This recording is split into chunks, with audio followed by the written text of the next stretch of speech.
Today's lesson is going to completely change the way that you hit your irons. You're going to hit them more solid. You're going to hit them further. You're probably going to hit them more consistently, and I think you're going to hit them straighter as well. And what I'm going to run you through is a really simple three-stage process. And this really completely changed the golf swing of a recent lesson, Phil. I'm going to put some clips in this video of me giving him that lesson. I'm going to teach you today what I taught him, and he hit the ball exactly like I said, much more solid with his irons. So it's all to do with, I'm going to call it levels. Okay, what you do with your levels, head level, hip level, knee level. And when we look at the best players, the pros, the people that we'd love to play golf like, and we look at the average golfer, we see quite big differences. Now you're going to see some swings on the screen in a moment for some professional golfers. I'm sure you're going to recognize them. And what you'll see is there's a line on top of their head at setup, and you'll see that as they get into their downswing, what have they done? They have all lowered. They've got closer to the ground compared to where they started. Now let's have a look at some amateurs. You can see I've blurred their faces out so you don't know who they are, but have a look at their golf swings. Do we see the same thing? No. We see the same levels. If anything, we sometimes see these golfers go upwards away from the ground. Now, why does that affect strike? Why is that so important when it comes to strike? Well, we can demonstrate that quite simply, and then I'm going to run you through these three stages to help you achieve that. Let me take my setup to this golf ball. And you can see that my club shaft is fairly neutral. I've got a 7-iron here. Now, when we hit irons, especially sort of mid to short irons, what would we love to do? How do we hit them pure and solid? Well, we have to have the club descending, I should say, into the golf ball. We have to have a negative attack angle. And the only real way to do that is to have some shaft lean.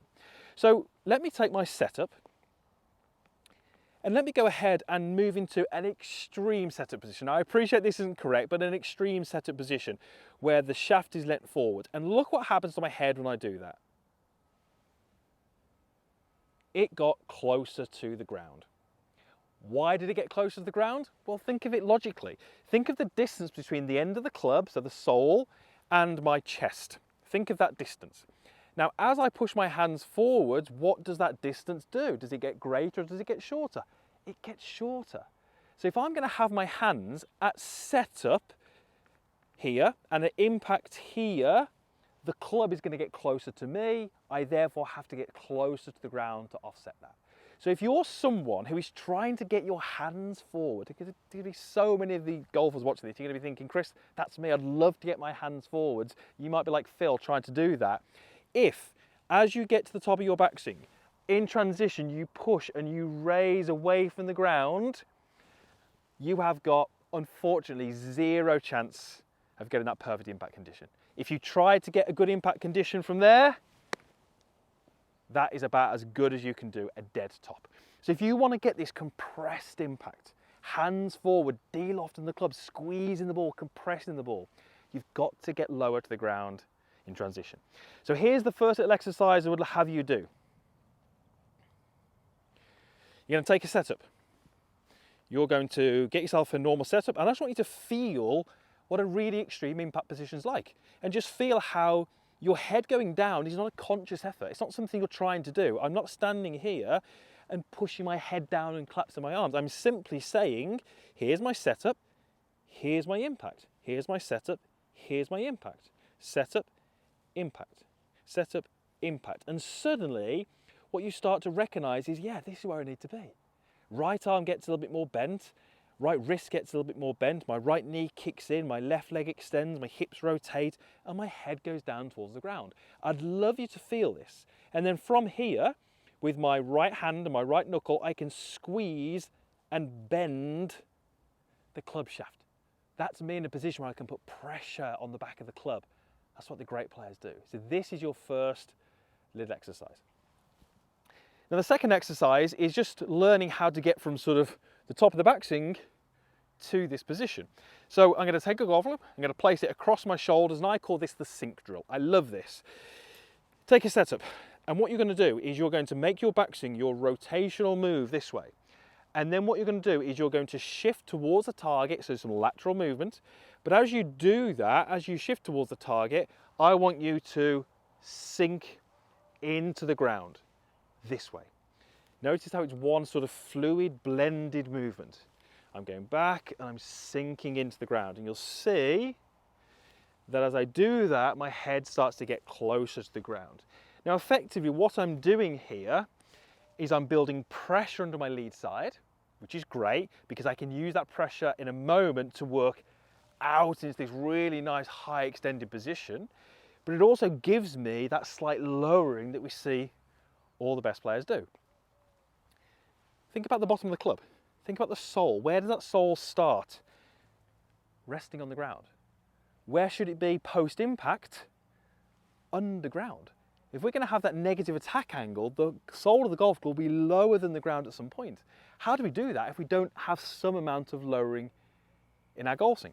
So your second little exercise, you felt where impact is, turn, shift, sink, and feel like your levels are going down. Do this at home, in front of a mirror, in front of a reflection, so you can see exactly what you're doing. Brings us on to our third drill. This is what I call the underwater drill. I want you to imagine that at setup, there is a line on top of your grip. That represents the water level. So you could be standing in a swimming pool or a river or a canal or whatever it may be.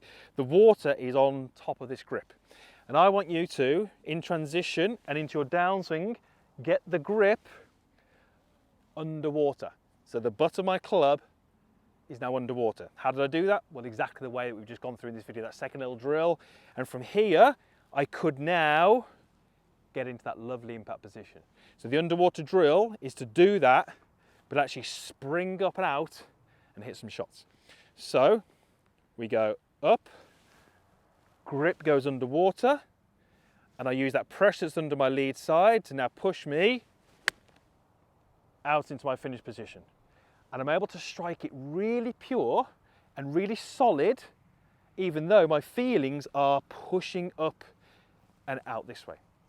I never want you to have the feeling as if you're hitting down or staying down or the golf club is moving down. Through impact, your feelings should be up and away.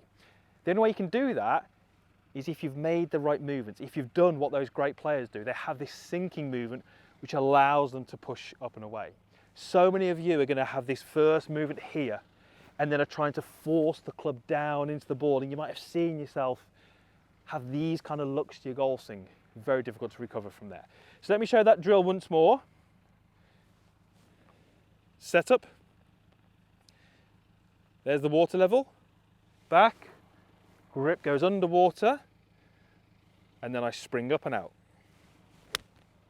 And look how good that strike is. I mean, that's a half swing, but it's compressed, it's struck.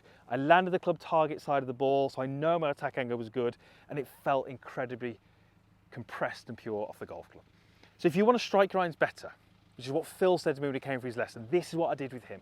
Got him to use the ground, got him to lower himself so he could use those energies through the ball. He suddenly started to hit it longer, hit it straighter, hit it higher as well. If you follow these steps, you will have those same results.